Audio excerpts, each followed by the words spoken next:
I'm really glad I got the gravel down. Otherwise this would be a real muddy mess. Real slick. I'm going to go up here and take a look at some of the culverts and see if any water's going through them. Haven't had any water pass through in about 6 weeks. It's been that dry. Well, even with all the rain,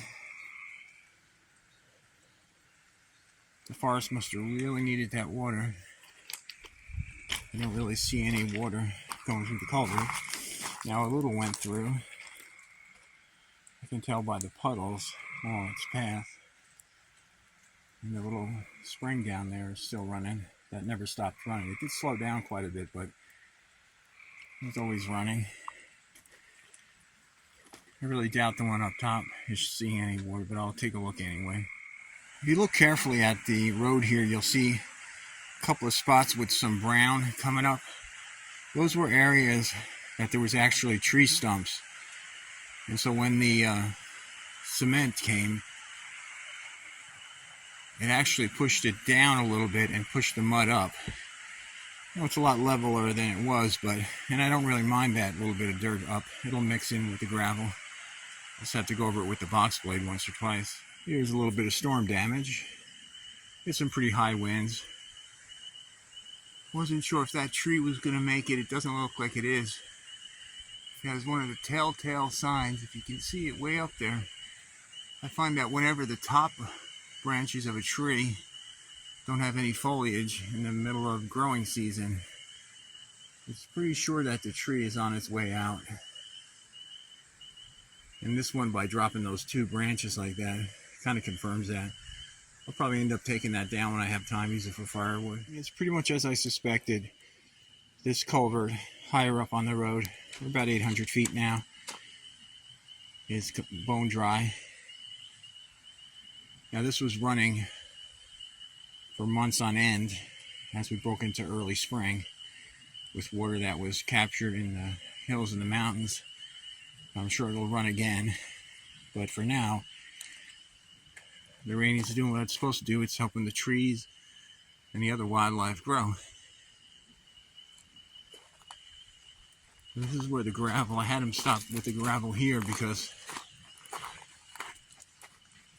right up that hill where the house is being built, that's going to be where you see the, looks like a road now, but that's actually going to be a lawn of some type. And the septic's going to be there a little to the left.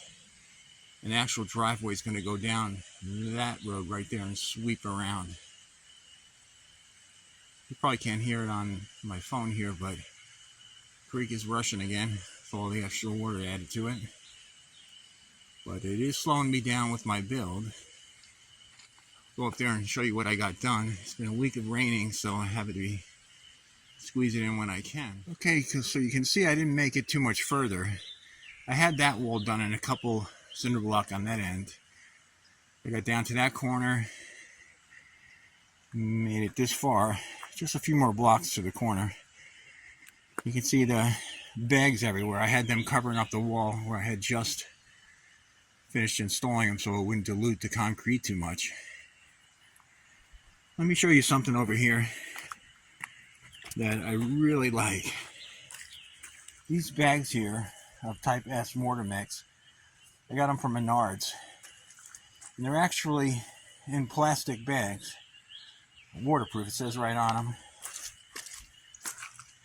Waterproof.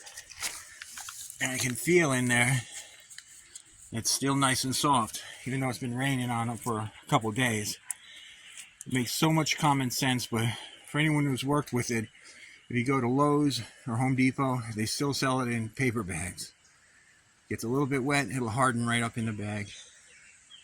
And it makes it much harder because you have to cover them and or finish them up before they get wet.